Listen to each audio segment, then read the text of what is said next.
Meus irmãos, eu espero que vocês se concentrem no que eu vou falar aqui. Eu refleti sobre o ser uma nova criatura. O que é ser uma nova criatura?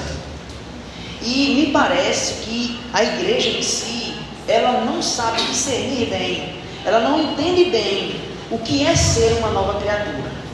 Eu perguntei a algumas pessoas cristãs que até estão um bom tempo na igreja e elas não sabem explicar bem. Então hoje eu quero que vocês saiam daqui sabendo o que é ser uma nova criatura, certo?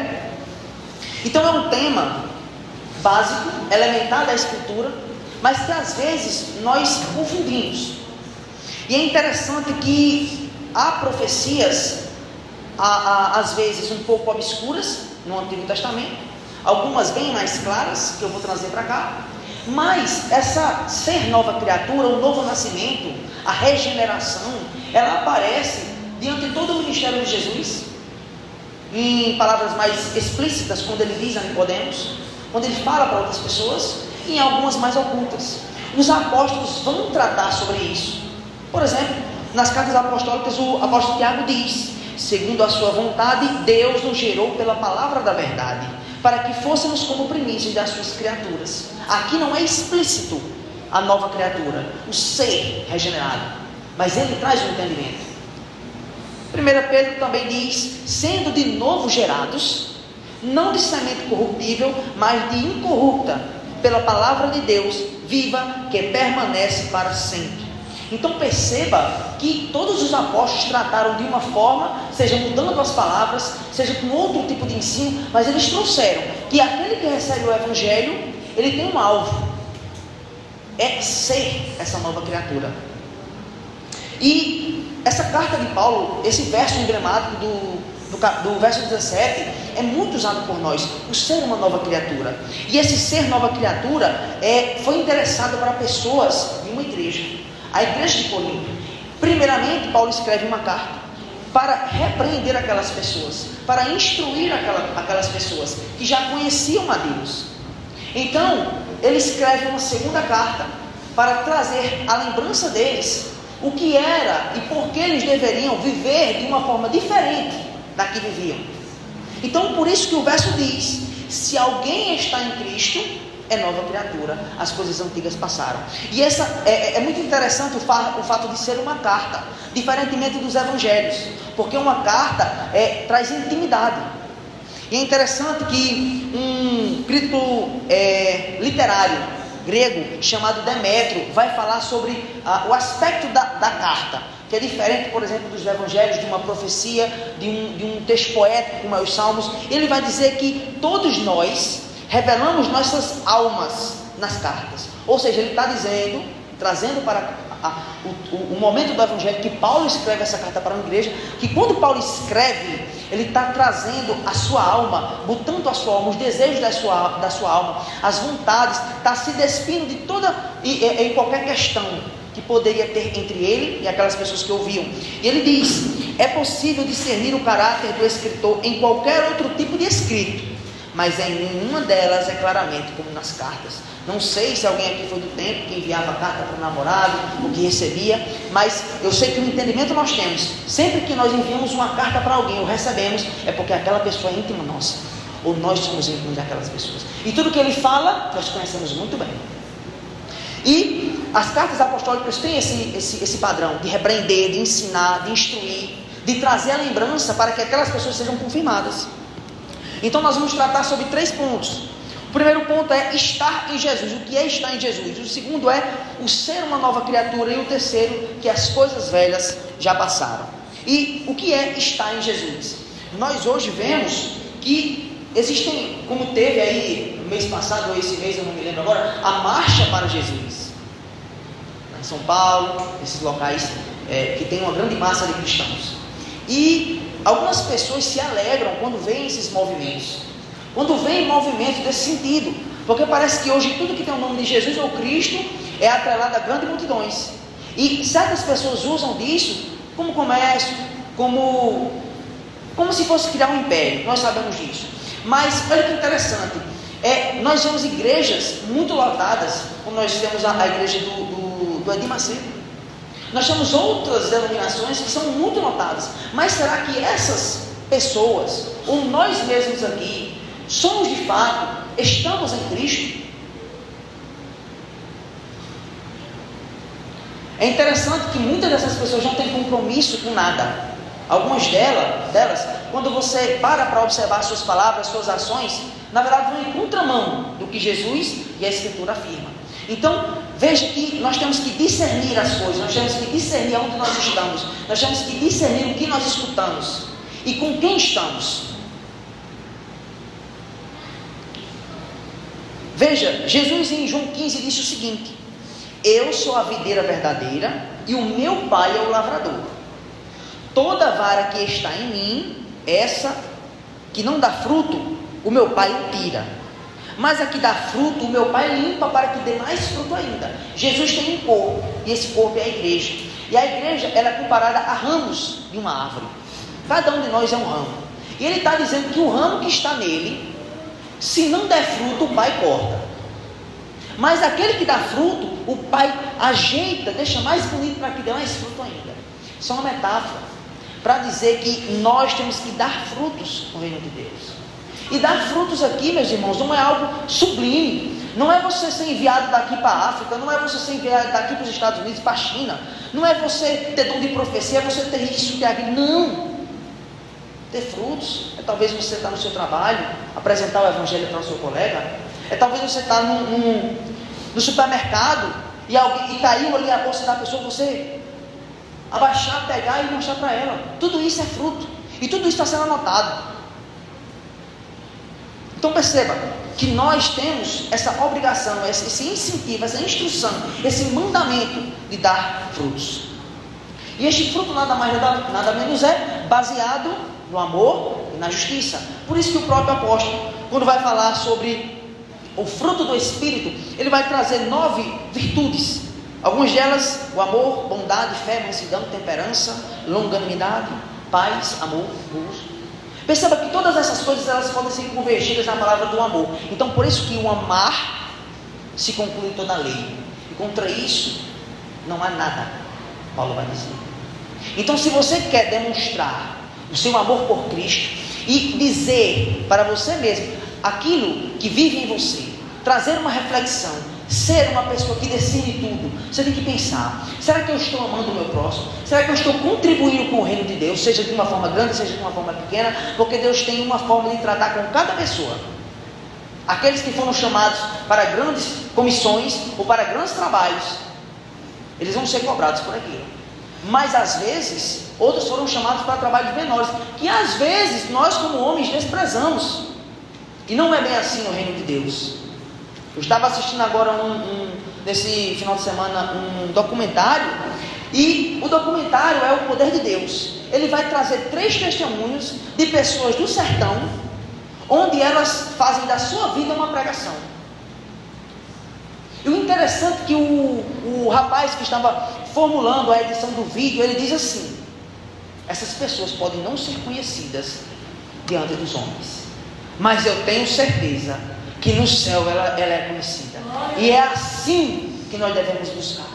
Outro momento, o Senhor separou 70 discípulos. Desses 70 ele dividiu em 2 grupos, aliás, em 35 grupos de 2. Cada um saiu em dupla. E ele disse: eu vos dou autoridade para expulsar demônio, para curar, para fazer todo tipo de milagre. E preguem o evangelho. E na decorrência da leitura diz que esses homens voltam. E esses homens voltam alegres.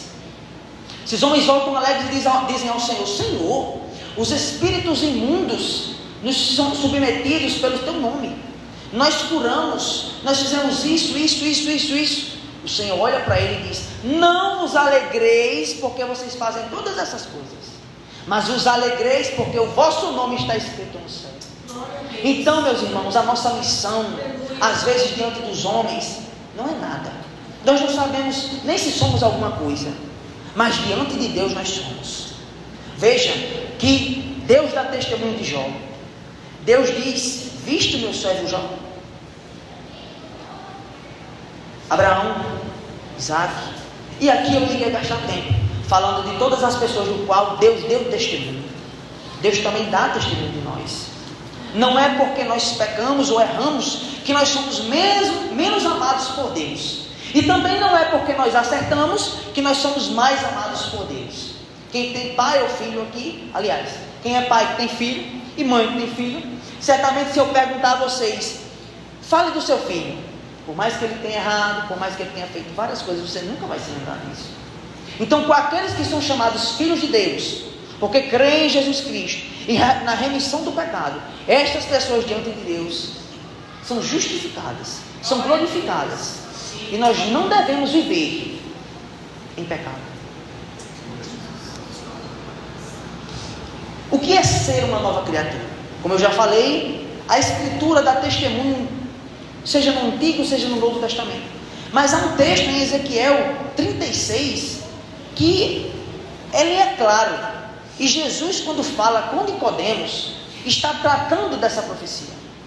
E a profecia diz: eis que eu santificarei o meu grande nome. Isto é Deus falando. Que ele foi profanado entre as nações, o qual vocês profanaram. Mas as nações saberão que eu sou o Senhor, diz Deus, quando eu for santificado aos olhos deles.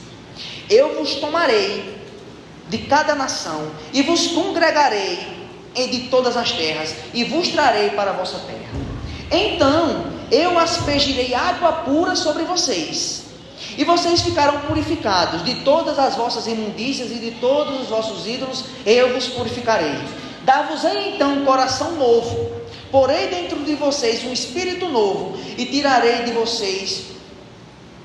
da vossa carne um coração de pedra, e vos darei um novo coração. Porei também dentro de vocês o meu espírito, e farei com que vocês andem nos meus estatutos e nas minhas leis, para guardarem e observarem. E então habitareis na terra que eu dei aos vossos pais, e vocês serão meu povo, e eu serei o vosso Deus. Aqui talvez a gente não perceba, mas eu vou explicar. Deus está dizendo que vai tirar o coração de endurecimento daquelas pessoas. Isso é uma obra sobrenatural do Espírito Santo. Ele diz também que ele vai dar um espírito novo, e o que? E uma mente nova.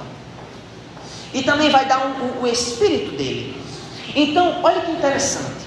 Quando a gente vai ver no decorrer das Escrituras sobre a glorificação, sobre a transformação na vida de Cristo, em nenhum momento vai ser falado sobre espírito ou alma. Só vai falar da carne. Por quê? Porque quando nós cremos em Jesus Cristo, duas coisas são mudadas em nós. A primeira é a nossa mente. A segunda é o nosso espírito que é vivificado. E Deus faz isso como? Nos dando o seu espírito. Então hoje nós temos a nossa carne, onde habita os desejos. Nós temos uma nova mente dada por Ele. E nós temos um novo espírito, do qual agora vivemos diante de Deus. Através de quem? Do Espírito Santo. Quando o Espírito Santo vem em nós, através de uma obra sobrenatural, nós somos regenerados. Aquele que recebe o Espírito de Deus está selado. E através disso, então, acontece a nova criação. A nova criatura nasce dentro de nós. Segundo o que Paulo vai falar de um homem interior, que segue a lei de Deus. Mas isso não é tão rápido. A obra sobrenatural é imediata. Mas nós vamos entrar num caminho onde vai ter um conflito entre nós. Aliás, dentro de nós, entre o homem que quer seguir os desejos da carne e o homem que quer seguir os desejos do Espírito. Cabe a nós dar mais força a um dos dois. E olha só que interessante. Deus é um Deus de pequenas coisas e de grandes coisas. Quando nós falamos de um Deus poderoso, na nossa mente vem os milagres que Ele fez no Egito, os milagres que Jesus fez, os milagres que os apóstolos fizeram. Mas Deus também faz milagres quando nós acordamos, quando nós comemos, por ter aquele alimento, quando nós temos uma concepção de um filho nosso, quando alguém, de alguma forma, faz uma pintura. Tudo isso é um Deus de pequenas coisas. Quando você vê um besouro, por exemplo, quando você vê uma ave, é um Deus de pequenas coisas, de pequenos traços, que às vezes nós não damos tanta glória. E temos o Deus que se mostra em grandes milagres. Mas o maior milagre que a Escritura vai tratar é o milagre da transformação.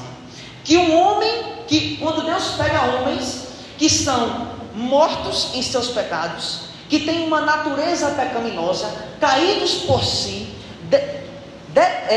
que vão ser jogados ou estão determinados para o inferno, e faz dessas pessoas uma nova pessoa, fazendo com que ela agora mude a sua vida, mude a sua perspectiva, siga em contramão do que seguia, vivendo para aquele do qual ele morreu e ressuscitou. Aleluia. O verso 16 diz: assim que daqui por diante ninguém conhecemos segundo a carne, se antes conhecemos Cristo Jesus, já agora não conhecemos deste modo, porque ele morreu por todos, para que os que vivem não vivam mais para si, mas para aquele do qual morreu e ressuscitou. Nós, quando morremos para o mundo, vivemos para Cristo. Então esse é o maior milagre que nós vamos presenciar. Talvez aqui muitos não conheçam minha história, mas eu nunca fui criado ou nasci dentro de uma igreja. E essa semana Deus me trouxe muito à mente a minha conversão. Deus me trouxe a imagem de quem eu era, de como eu pensava. E eu confesso, meus irmãos, que muitas vezes isso acontecia antes de eu ir para o meu trabalho. E eu saía da minha casa para ir para o meu trabalho chorando. Imagine você ter que chegar lá comovido e segurar. É difícil. Mas de alguma forma Deus queria me mostrar. Porque essa consciência que nós temos, esse discernimento, tem que vir todo dia. E se não houver mudança, algo de errado está acontecendo. Tem que haver uma mudança. Tem que ter transformação.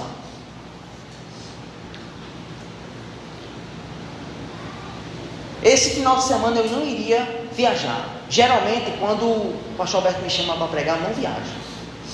Só que eu mudei, eu inverti. Eu comecei a preparar o esboço há muito tempo antes. Eu preparo sempre um dia antes. E me deu uma coisa, eu disse: eu vou viajar. E é interessante porque Deus está marcando encontro com pessoas nessas minhas viagens. Eu já tive encontros com pessoas quando eu pegava ônibus, eu já tive encontro com pessoas quando andei a pé, e já tive encontros com pessoas paradas, esperando alguém. E eu estava viajando, fui para Carnaúba e disse: vou fazer diferente. Geralmente no sábado de manhã eu tiro para me divertir com meus amigos lá, fazer alguma coisa com as famílias. Eu disse: vamos subir para ficar lá naquela área. E eu subi para o local do trabalho. E eu disse: vou pegar um café e vou ficar aqui. Eu não tinha na minha cabeça o que iria acontecer. E chegando lá, chega uma tia da minha sogra. Uma mulher, meus irmãos, que chegou com a cabeça rapada. Aquilo já me deu algo impactante. Por que essa mulher está com a cabeça raspada? E ela chegou e eu não falei uma palavra. Ela chegou, disse quem era, e com um aspecto muito duro de alguém que sofreu muito. Quando alguém sofre muito, ele conta tudo o que passou. É uma forma terapêutica dela se aliviar.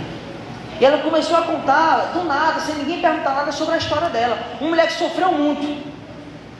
Mas o que me interessa disso? Que em certo momento ela disse assim: eu já fui fazer trabalho lá na igreja. Quando tem trabalho lá na igreja, eu vou, faço tal, faço isso, faço aquilo. Que ela é pedreira. 60 e poucos anos. E ela disse que o pastor foi falar com ela para conversar, se ela não poderia ir para a igreja, se ela não queria mudar de vida. E ela disse assim: pastor, eu sou desse jeito e vou morrer desse jeito. Se tiver um cantinho no meu coração para Jesus, ele fica. Se não, ele pode me mandar para o inferno. Isso ela disse várias vezes. Eu sabia que tinha que falar algo para ela. Então eu escutei. Quando ela ia embora, eu disse: moça, eu lhe escutei até agora, mas agora a senhora vai me dar uma oportunidade para lhe falar uma coisa. E ela sentiu na memória o que eu ia falar. Naquele momento Deus já foi envergonhando o coração dela, não no sentido de trazer vergonha sobre ela, mas que quando Deus fala da parte dele para alguém, aquela pessoa sabe e entende. Meus lábios tremiam quando eu falava simples coisas. Eu não estava conseguindo nem falar direito. Mas eu disse assim para ela: minha senhora, a senhora disse que no seu coração talvez tivesse um cantinho para Jesus. Pois eu vou lhe contar uma história. Certa vez, um homem rico chegou para Jesus e disse assim: Senhor, o que hei de fazer para herdar a vida eterna? E o Senhor disse: ora, tu sabes os mandamentos? Que não adulteres, não roube, não fornique, não adore outros deuses. E o jovem disse: ora, mas todas essas coisas eu fiz desde a minha mocidade. E o Senhor disse: vá, venda tudo o que tem e dê aos pobres, então siga-me. E o homem saiu triste porque era rico.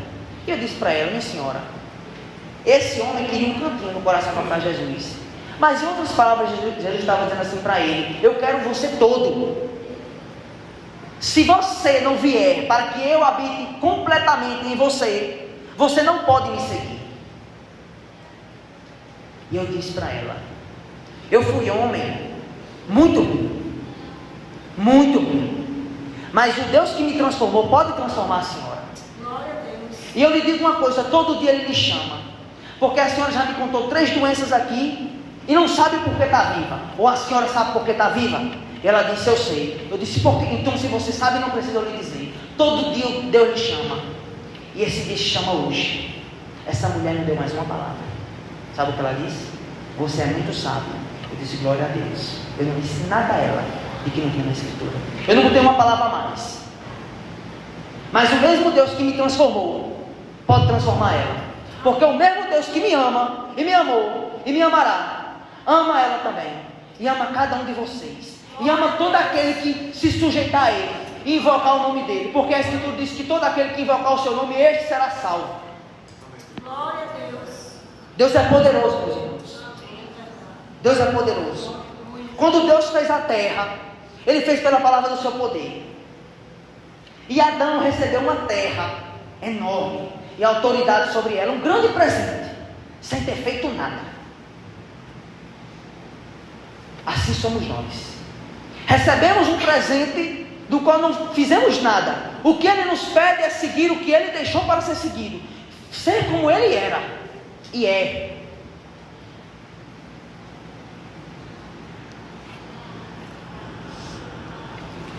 Meus irmãos, pecar é diferente de viver no pecado. 1 João capítulo 3, verso 5 diz: Bem sabeis que aquele que se manifestou para tirar os nossos pecados, nele não há pecado.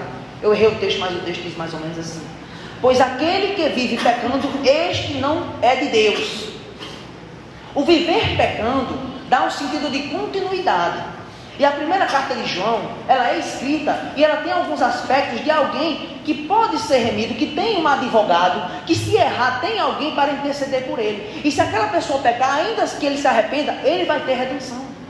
Então, a gente tem que entender que viver pecando é uma coisa, pecar é outra. Pecar, nós vamos pecar até a volta de Jesus ou até a gente morrer.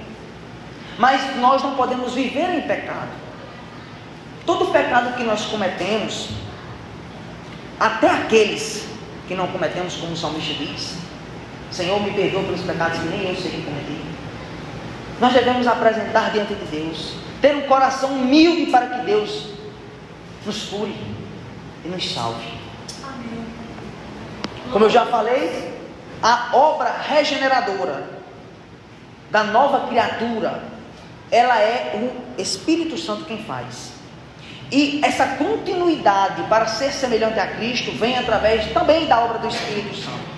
Paulo diz: mortificai ou matem os vossos membros que estão sobre a terra: fornicação, impureza, afeição desordenada, a vil concupiscência, a idolatria, que é a avareza. Em outras palavras, ele está dizendo o seguinte: o desejo que tem no corpo de vocês têm que matar.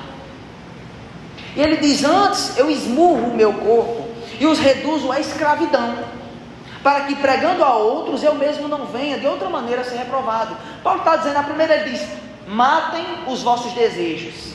Depois ele diz que esmurra o corpo dele. E depois ele vai dizer: porque se vocês viverem segundo os desejos da carne, vocês vão morrer. Mas se pelo Espírito vocês matarem as obras do seu corpo, viverão. Porque todos os que são guiados pelo Espírito de Deus, esses são os filhos de Deus. Então, a partir do momento que nós cremos, somos regenerados espiritualmente. uma obra sobrenatural chamada regeneração, o ser a nova criatura. A partir disso nós recebemos o quê? Uma alma nova, um espírito novo e o Espírito de Deus. Somos purificados. E com esse Espírito, através de orações, de leitura, de comunhão, de jejuns, nos dando a Deus, nós podemos pelo Espírito diminuir ou acabar com todos os desejos da nossa carne. Isso é, a vontade de fofocar, a vontade de roubar, a vontade de ira. Tudo isso nós podemos mortificar, aprisionar, reduzir a escravidão através do Espírito Santo.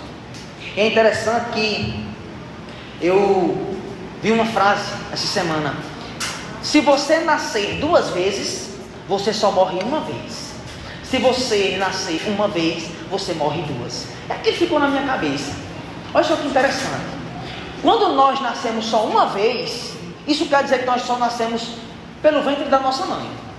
E nós podemos morrer 2 vezes. Como? A primeira morte natural e a segunda morte, o dano da segunda morte, que é o lago de fogo e enxofre. Mas se nós nascermos 2 vezes, isto é, a primeira do ventre da nossa mãe e a segunda do ventre de Deus, nós só morremos uma. Porque Jesus Cristo disse: ainda que morra, viverá. Porque eu sou a ressurreição e a vida. E ainda tem aqueles que nem vão morrer. Porque a Escritura também diz que nós que estivermos vivos até a volta do Senhor Jesus Cristo, subiremos juntos para o céu, transformados. Então, meus irmãos, palavra fiel é esta: que se nós morrermos com Ele, também com Ele viveremos. Se sofrermos com Ele, também com Ele reinaremos. E se o negarmos, Ele também nos negará. Porque se nós formos infiéis, Ele permanece fiel, porque não pode negar-se a si mesmo. E o último ponto, meus irmãos, é: as coisas velhas já passaram. É uma reflexão. Será que existe diferença da vida que você vive hoje para a vida que você vivia antes de receber Jesus? Antes de crer em Jesus? Paulo vai falar que o Espírito milita contra a nossa carne.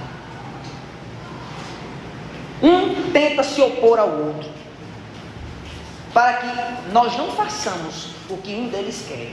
Ou seja, nós temos um desejo, o Espírito de Deus que está em nós tem outro desejo. Eles ficam brigando entre si, e nós damos a eles a força que eles querem, o desejo deles. Cabe a nós dar ao Espírito o poder para executar em nós a ação de Deus, ou cabe a nós dar à carne o lugar para fazer as coisas da carne.